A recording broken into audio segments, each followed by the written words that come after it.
L'étoile en haut du sapin. C'est fait. Les boules de Noël rouges et vertes. C'est bon. Ah, la guirlande en champignons lumineux. Elle est déçue.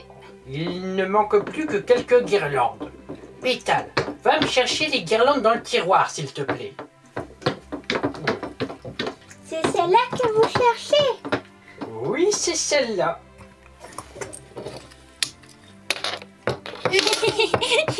C'était marrant. Et maintenant, c'est au tour du sapin. Oh. Ah, mais que faites-vous ici?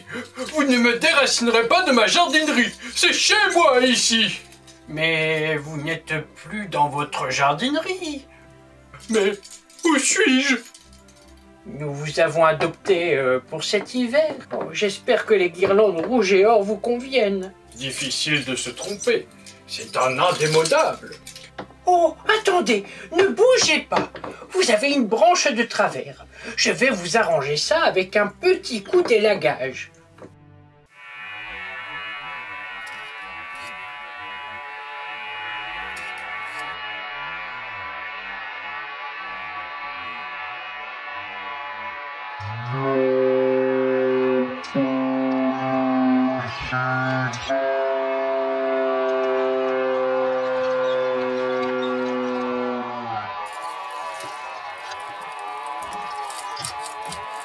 Non, non, non.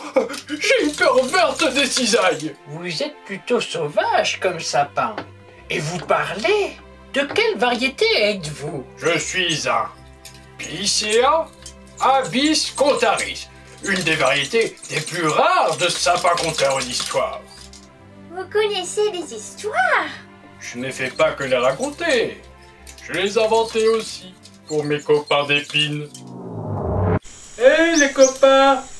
Oui, Ernest. Qu'est-ce qui se passe, Ernest? Vous savez comment j'appelle le dernier chèque qui m'est tombé dessus le 24 décembre au soir? Non, Ernest. Dis, Ernest. Je l'appelle un sapin de Noël.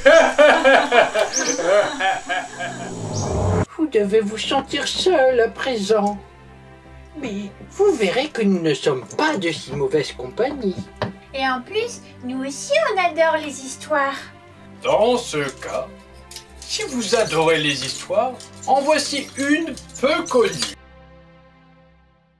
Il était une fois un renne fatigué.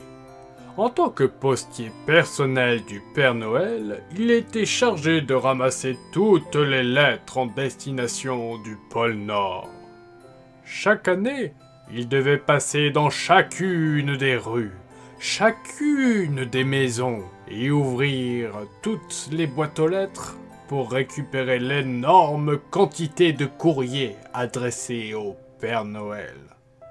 Sans compter qu'il devait effectuer tous ces trajets à sabot.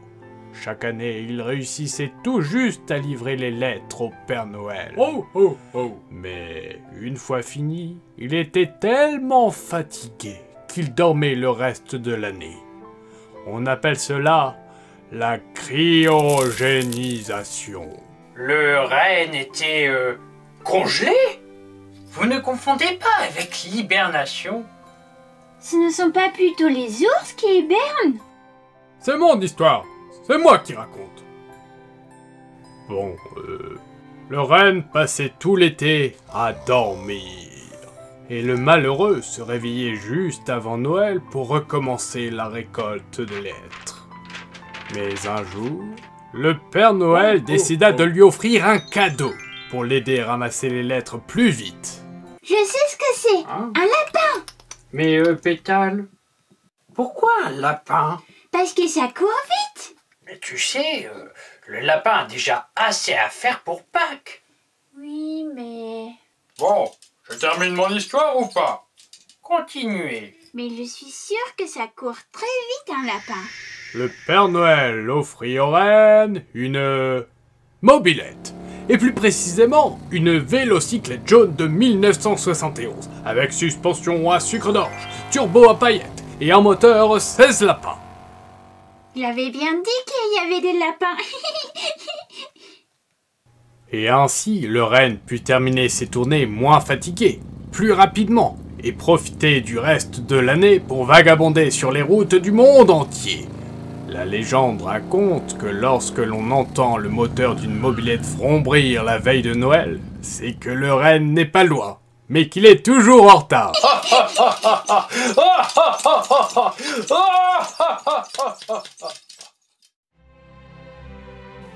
Si vous voulez soutenir les sapins conteurs, abonnez-vous, laissez un pouce bleu, commentez et partagez.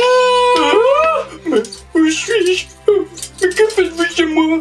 Ici c'est ma jardinerie, vous ne me ferez pas sortir de ma jardinerie, hein? Parce que là dehors, il fait si froid. Attention, moi j'ai des copains d'épines, si ça va pas, je les appelle et ils vous font sortir directement, hein? Non, mais ça ne va pas, vous m'avez fait une de ces peurs, vous venez comme ça sans klaxonner.